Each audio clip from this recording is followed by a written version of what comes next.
Hi guys, welcome back to the channel. You like my fire?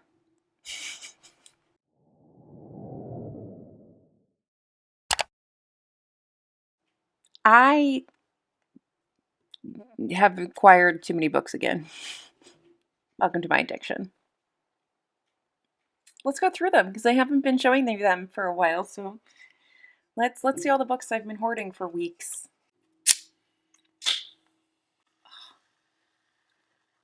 I also drank an obscene, it can only be termed obscene, amount of seltzer.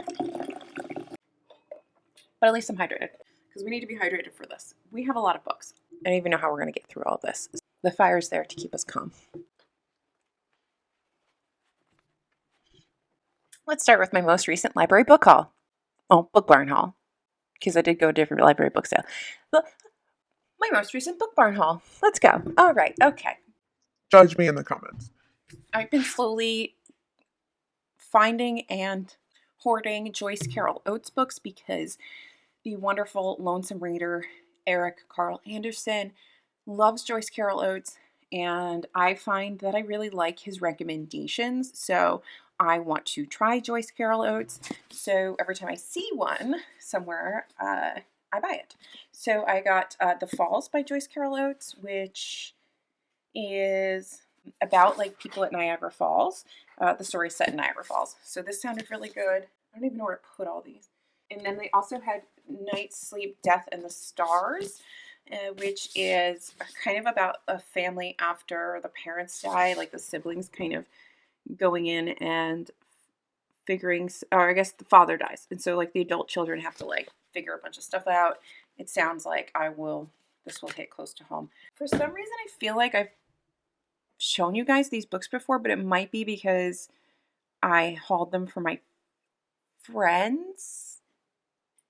And that's what I'm thinking about. So we're just going to go through these quickly in case I've already showed you these books. I don't know anymore. There's too many books.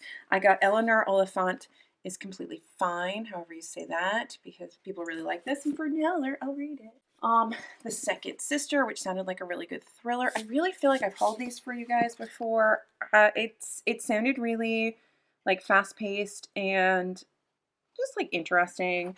And also, we're gonna pick this font. I don't need my readers for this one. I found Educated, again, for $1. I know that there are some people who really disliked this book and a lot of people who absolutely loved this memoir. So I'm interested to see where I fall on that spectrum. So totally excited for this one. Because if I don't like it, it's worth reading. And if I do like it, it's worth reading because, yeah, anyway. I feel like it'll be an interesting journey to read Educated. I found The Glass Hotel by Emily St. John Mandel, who wrote Station 11, which is the only book of hers I've read, but I loved it so much that she's now becoming like a must-buy author for me. I already have her next book on pre-order for next year, and I can't wait to read The Glass Hotel. This has similar vibes, you know, in terms of setting. We have Vancouver Island again, and we also have a sort of like post-apocalyptic kind of feel. All right, so it's not post-apocalyptic. That's not what I meant to say. It is still got the same sort of like people in crisis and trying to survive. That's what I meant. That's what I mean. That's the vibe that's similar. So I feel like she did a really good job with that with Station 11, where you have all these people in an unprecedented situation, not unlike what we're going through right now, but exponentially worse. These people have to figure out how to survive and deal with everything that's being thrown at them. And this feels like this is going to give you sort of similar troubles, trials, and tribulations like between the people. I got this Meg Wolitzer book. I picked up another Meg Wolitzer book in one of my last book barn hauls. And this is really short. It says Surrender Dorothy. This is a novel that explores the impact of a young woman's shocking early death on her mother and on her circle of longtime friends. This prodigiously talented writer, without abandoning her signature wit and satiric sense, also moves into deeper, more turbulent water. So this is going to deal with grief, grieving, the loss of a child. So seems like it'll be a very interesting read. We're just going to keep these readers nearby because I can't see anything. I found this The Wolves of London, Obsidian Heart Book 1 by Mark Morris, and I will tell you the reason why I got this book initially, why I picked it up, is because it's from Titan Books, and I've started buying or paying attention to books based on publisher. That's this weird thing that started since I've been doing booktube and bookstagram and been in this bookish space. And because I found that certain publishers just publish things that I'm more apt to like Orbit and Tor and now Titan, because Titan published The Lights of Prague, which both I finished recently and Jesus finished recently, and we both really, really liked that book. So that got me curious to look at this, and then I did, and it sounds like it's like sort of a heist series with assassins and murder, and it's set in London, and these are all things that I really like. And I don't know if there's also going to be a magical element. I believe there is kind of like a fantasy element to it. So as of whenever this was published, there were 3 books in the series. There may be more. So hopefully it's good. And if it is, then I'll have 4 books to read in the series. So if you've read Wolves of London, let me know. And if you liked it. Also, my stomach, I need to eat breakfast. I picked up a copy of Hamnet by Maggie OFarrell because I've seen this everywhere. People really love this book. And for $1, how could I say no? Also, apparently, it won the 2020 Women's Prize for fiction. Anyway, I didn't know that. That's another thing that's starting to happen from coming on into this bookish space is I'm starting to pay attention to book lists. I've never done that before. I still don't typically give a shit about book lists, but like they're a good place to start to like find recommendations. But I don't always agree with them. Especially like when the winners. Sometimes I think other things should be picked for the winners. Anyway, that's not for here, or that's neither here nor there. That's a discussion for another time. But this follows the story of Hamnet, who is Shakespeare's son, and the story of plague and death and historical fiction. It's supposed to be really good. I have these 3 mystery books that are for my mom for Christmas, and they are by Rex Stout, and they are the Nero Wolfe mysteries, and each book has 2 mysteries in it. So this is Too Many Cooks and Champagne for One, Fer de Lance and the League of the Frightened Men, and the Rubber Band and the Red Box. So I'm excited to give these to her. She loves mysteries, and she's always giving me mysteries, and I need to be better at reading the mysteries that she gives me, but I always have mysteries on hand because of her. So these are for Mom for Christmas, and I need to find a place to put them where they won't get destroyed because they're actually in really good condition. So that's everything that I got in my most recent book barn haul. Hold on. Next, the other library book haul.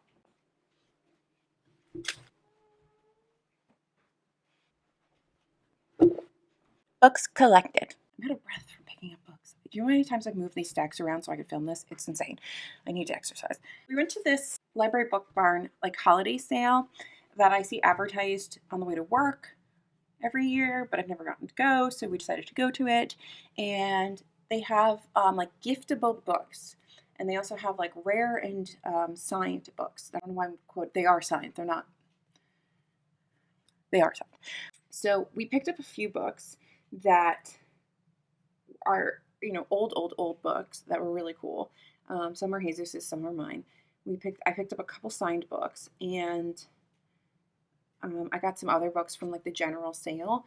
But I will say that I was a little disappointed overall because I feel like they were overly priced compared to like my book barn, which is $1. I'm such a cheap bastard. And I feel like their selection was very not on brand for me. There wasn't a lot for me there. And it may be because it was picked over. It may just be because it's more tailored towards like the average reader. So you get more like pop fiction kind of stuff in there. Anyway, this is what I got. So I got this beautiful copy of Henry James's The Bostonians. It comes with a little slip jacket, and it's really pretty. They had a lot of these copies of classics that are from the Heritage Club, and I don't know what the Heritage Club is or was, but they make some really beautiful books, and I only got this one. I think Jesus got one from them as well, or maybe we got 2. I don't know if that one's from here, but they're really pretty. I've never read The Bostonians, and for like $8 to get this really beautiful hard copy with illustrations inside, I was like, I'll try it. I do need to read some more Henry James. I have not read a lot of Henry James. I have some like tucked around in the shelves, so We also found in that old book thing, we found this 2-volume set of War and Peace. I do have a paperback copy of I do have a paperback copy of War and Peace. This, let me show you. Why this is beautiful. It's beautiful. It's again from that Heritage collection. It's beautifully printed on like wafer thin paper. It has these fold out illustrations that are, if I can get them in here for you, just absolutely stunning. These are absolutely beautiful editions, and it's one of the books that Jesus and I really want to read, and Naomi and I really want to read. So it's probably going to get read in 2022. I'm not going to read from this edition, but we have it for our shelves. Other like special books we bought, and this I showed this in a book tag I did recently, and I don't know when things are getting posted, but or edited, because I'm filming a bunch of videos and not editing them because I have serotonin seeking behaviors. So these are a 3-volume set of, I don't know if you can even see this. It is the Book of 1,000 Nights and a Night. So this is the Arabian Nights series, like stories. So it has this beautiful cover, again wafer thin paper, and they're just beautifully bound, and it has illustrations throughout. So it is an illustrated edition. There are notes. Every story is in here. And it is like massively epically long, and this is one of those sort of like bucket list reads. I've never read it, he's never read it, so together Jesus and I will eventually read this. I want to find the audiobook at some point so that I can do like a massively long like reading / listening to 1,001 Nights. I got a couple signed books as well. I got Dolly Alderton's Ghost, which I've always wanted to read. As you know, a 30-something who was dating. Obviously, I'm not dating anymore. I have Jesus. I think this would be really fun to read. I've heard really good things about it, and now I have a signed copy. It's irrelevant to me whether it's signed, but it wasn't very expensive, and I've been trying to get it for a while, but I'm cheap. And then in the Joyce Carol Oates collecting, I found Middle Age, which is also signed by her, and this is a darkly comedic novel. What I like is that a lot of things are, so far, the books that I have from Joyce Carol Oates are set in places that are familiar to me, like New York, Niagara Falls. I have a copy of Exit West by Mohsin Hamid, which I've heard really good things about. They had an ARC, which I always find it funny when you go to like used bookstores and library bookstores and you can get ARCs. Because are we not supposed to sell these? I mean, I guess they donated them, but then like I bought them. It's weird. Anyway, good cause, don't care. I haven't read Deathless Divide, and I have read Dread Nation. It's really good. So I might do read a Dread Nation and then read Deathless Divide. Got Milkman, which was a Booker Prize winner in 2018. I feel like somebody was talking about this recently, like maybe Eric Carl Anderson, and so that's why it caught my eye and I picked it up. Got The Astonishing Color of After by Emily Exart Pan, because this is another book that's been like on my wish list for a very long time, and when I saw it for like $2, I was like, okay, I'll read it. So this seems like it deals with suicide and grief over a parent, and it's a heartbreaking novel about finding oneself through family history, art, bravery, and love, and those are all themes that I really like. I feel like I'm starting to understand what I like in reading, and I like divorce stories, I like mother-daughter stories, I like anything queer, I like drama, death, grief, the happy stuff. I picked up a copy of Dorothy Sayers' Whose Body, which is not my favorite Dorothy Sayers from the Lord Peter Wimsey mystery series, but I only own this now, and I had Murder Must Advertise, so I want to slowly collect these, and for like $2, it wasn't bad, because I rarely ever see these in my used bookstore, like haunts, so I'll get them eventually. And then I picked up Death of Vivica Oji, because why wouldn't I? Also, everybody and their mother who's read this has told me to read it, and that I'm going to flipping love it. So it's there. I have it now. I'm reading it. Same sort of vein, Blacktop Wasteland by S.A. Cosby I picked up, and I have Razorblade Tears coming from Book of the Month this month.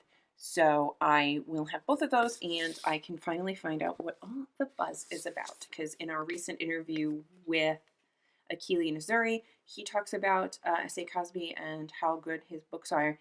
And Naomi tells me how good his books are. And it's like, at some point, it's like, how many people need to tell me how good somebody's books are before I just buy the damn books and read them? So Jesus picked up a copy of The Destruction of Black Civilization, Great Issues of Race from 4500 BC to 2000 AD. And this is by Chancellor Williams, who happens to be Naomi, my co-host's great-grandfather, I believe. Grandfather? Great-grandfather. I told him at lunch one day that, he wrote this book, and he was like, done, here you go. So I want to read it with her and find out what Chancellor Williams has to say. I also just think it's so cool that she has this in her family tree, this like educator and activist and writer, and it's just so cool. So cool. The things you learn about your friend, like, I don't know, things you learn about your friends and your past, that's another discussion. Oh yeah, there's podcast merch. I put a link down below. I do love my Tumblr. Just a buttload of books from here on out. So we're just gonna go through them rapid fire because we're at like 20 minutes. I have A Little Hope by Ethan Joella, which was, I think, my November. Yeah, this is my November book of the month pick. It's a luminous, light-affirming novel set in an idyllic kinetic town. Over the course of a year, A Little Hope follows the intertwining lives of a dozen neighbors, and they confront everyday desires and fears, a lost love, a stalled career, and illness and betrayal. I love things that explore just general, normal human experience. So there's that. Keeper of Night by Kylie Lee Baker, which is a fantasy, and I'm super excited for this one. I do need to crack into this one soon. Half British Reaper, half Japanese Singami. So I've said that wrong, but I'm really excited for this. It sounds so good. And again, it's from Inkyard Press, and like, Inkyard, can you put me on your PR list? I beg you. I feel like every few months I send you an email and you don't put me on, but this is like the third Inkyard Press book in a month that I've been like, I need to read this. Speaking of Inkyard Press, this came in my this came in my unplugged book box recently. This is Luminous by Mara Rutherford. You can check out that unboxing to learn more about this, but this just sounded so good. And again, Inkyard Press, I'm here. I want your books. In an older haul, I picked up this book, What the Hell Did I Just Read, or whatever the title is, and I realized that is, after I got it home, I realized that that's the third book in a series of like comedic horror. So I found these on Abe. So I bought these used. And so the first book is John Dies at the End. These are all by David Long. So I can try the first. And then the second is This Book is Full of Spiders. And then I can finally read the third book. And again, this one's by Titan. And this one's by Thomas Dunn. I'm telling you, Titan, I feel like there's something happening with Titan. Don't really know a lot about them other than they're supposed to have like a darkly comedic horror bent.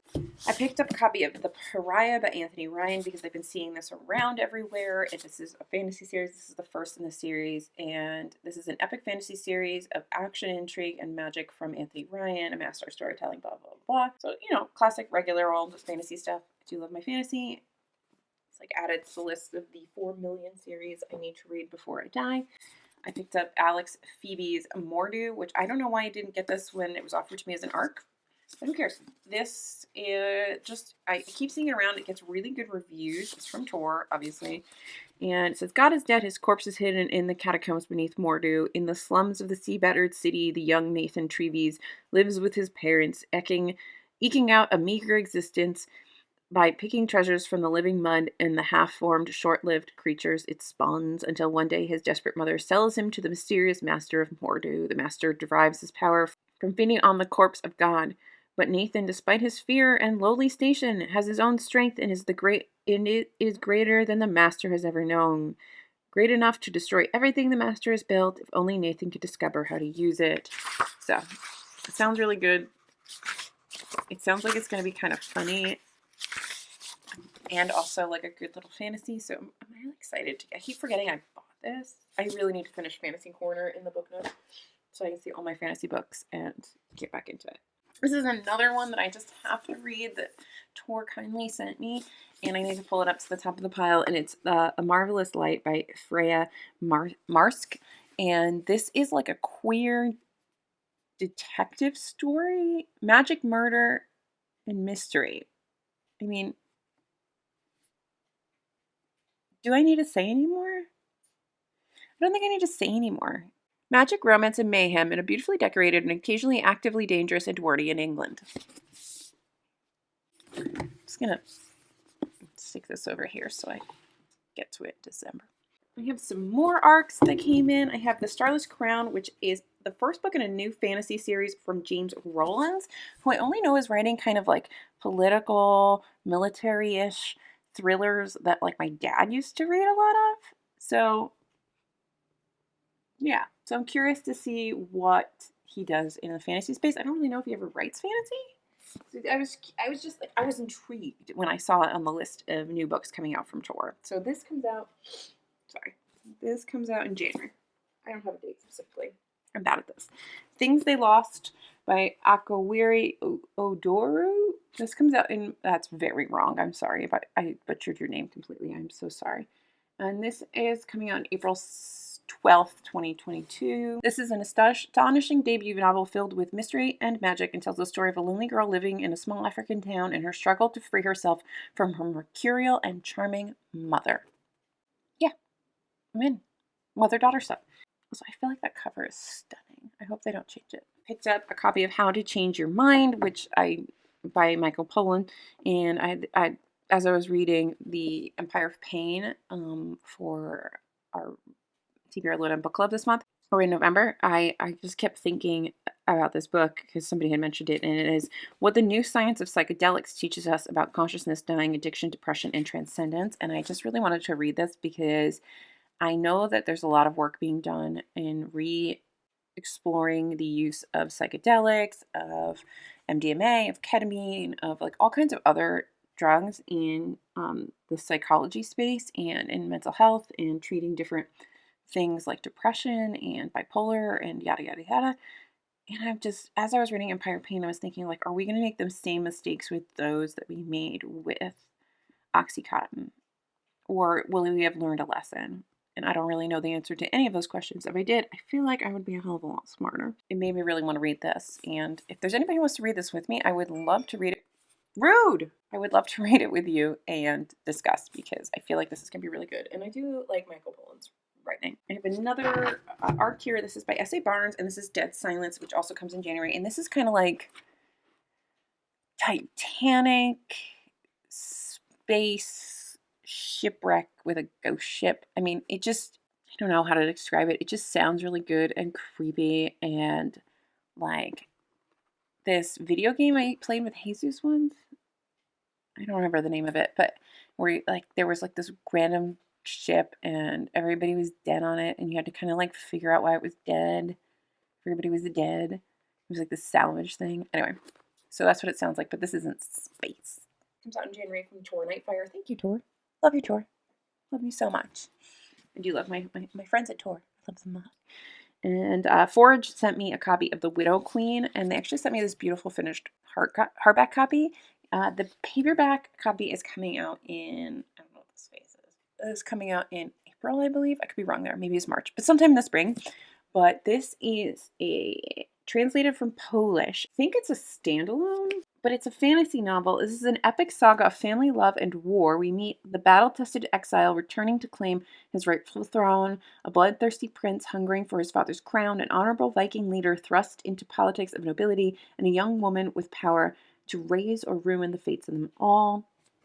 So it's kind of like a fantasy, and I believe it follows loosely the history of Poland, and it gives me this The Lost Queen by Signe Pike, I can't say her first name, kind of vibes where you're going to get this historical fiction fantasy that's just going to be like marvelously written and well researched.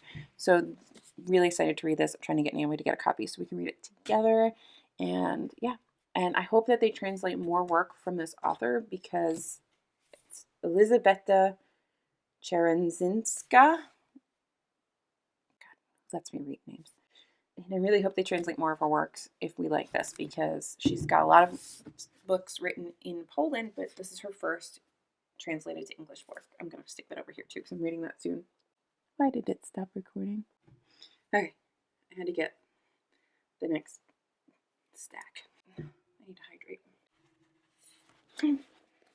Book Jenga. William Morrow also sent me this book, Sarah Hall's Burncoat. And at this point, I don't know what this is about. This is a major novel of mortality, passion, and human connection set against the backdrop of a deadly global virus. Oh yeah, relatable stuff. So there's that. I finally picked up a copy of The Street by Anne Petrie. I have my readers on and I still can't read. By Anne Petrie. And this is a classic novel that I have not read for some reason. Naomi loves it and she wants to do a reread with me. And so I picked up this copy and I can't wait to read it. I also picked up a copy of The Gilda Stories by Joelle Gomez. And these are a set of like vampire stories. And they're quite old. Not quite old. They're like 25, 30 years old. But this is the remarkable novel begins in 1850s Louisiana, where Gilda escapes slavery and learns about freedom while working in a brothel. After being initiated into eternal life as one who shares the blood by two women, Gilda spends the next 200 years searching for a place to call home.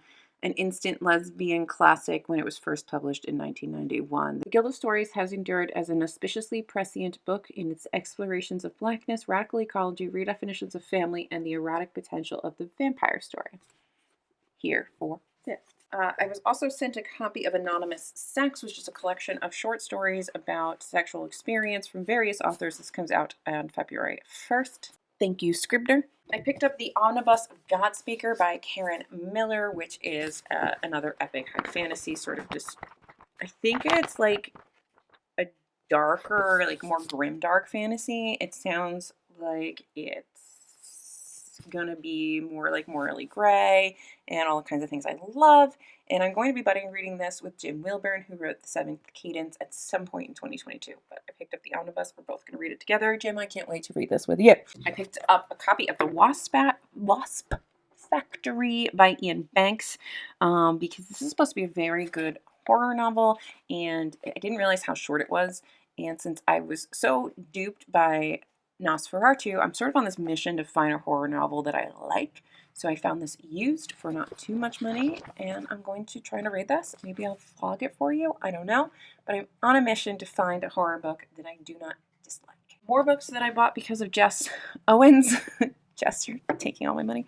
Is Medical Apartheid, The Dark History of Medical Experimentation on Black Americans from Colonial Times to the Present by Harriet A. Washington. I don't know if I'm quite ready mentally to read this, but I do very much want to read this soon. Jess, I hesitate to say enjoyed the book because I don't think there's like enjoyment in it, but she got a lot out of it and she recommended it highly. So I did get it. I do like things that are medically bent, obviously, and scientifically bent, obviously, when that intersects with social justice and our history. It's kind of like the perfect mashup. So I will get to this soon, just not, maybe 2022. Maybe in 2022 I will be ready for that headspace. I don't know why I have this book, but St. Martin sent this to me. Thank you. I don't remember if I asked for it, but I don't think I did.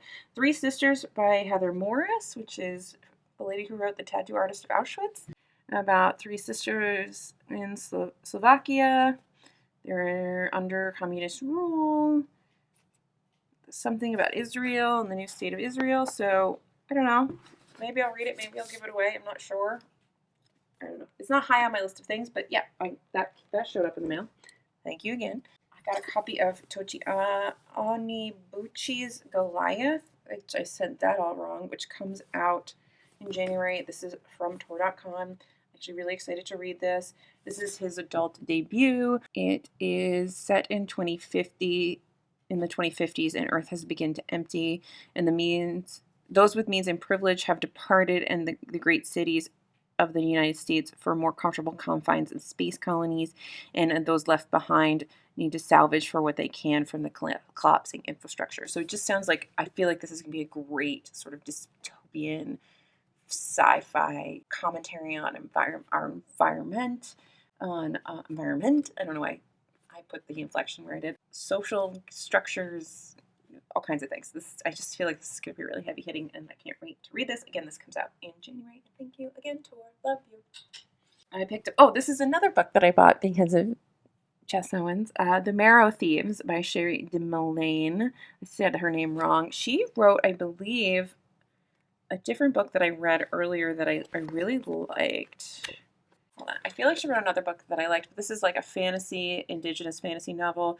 In a world nearly destroyed by global warming, the indigenous people of North America are being hunted for their bone marrow, which carries the key to recovering something the rest of the population has lost, the ability to dream.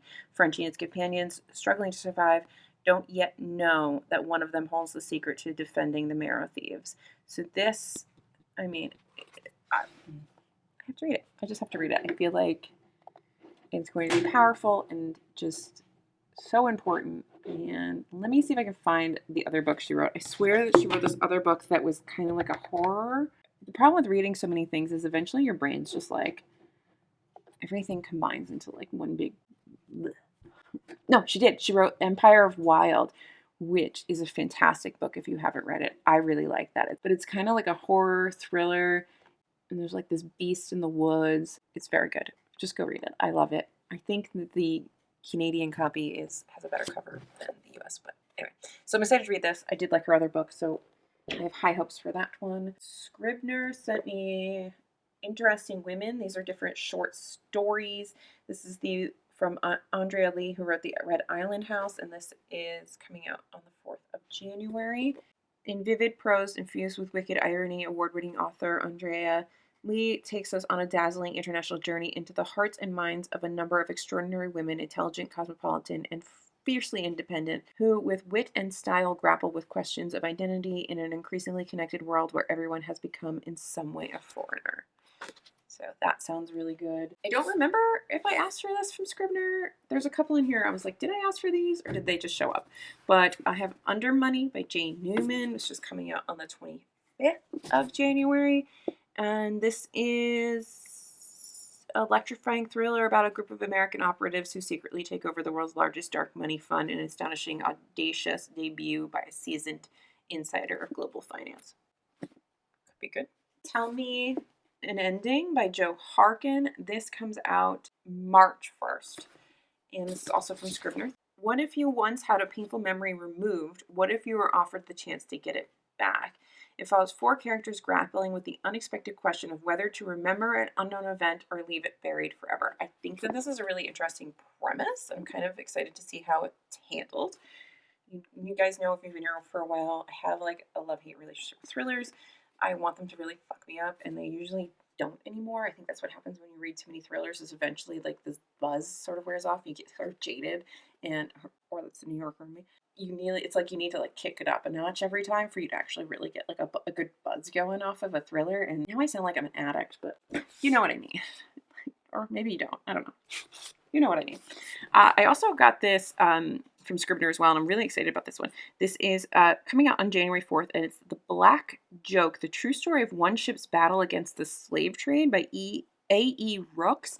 And I just feel like this is a really interesting sliver of history that I haven't really looked at least through like this lens of. So it sounds just very, very, very interesting, and I'm excited to read this one. I will probably read this in January. Get it. It's out from Scribner. January 4th. I picked up a copy of Stanley Tucci's Taste My Life Through Food because how could I not? Not only is it beautiful, like there's drawings in it, Stanley Tucci is amazing. I love that little bald-headed, beautiful man.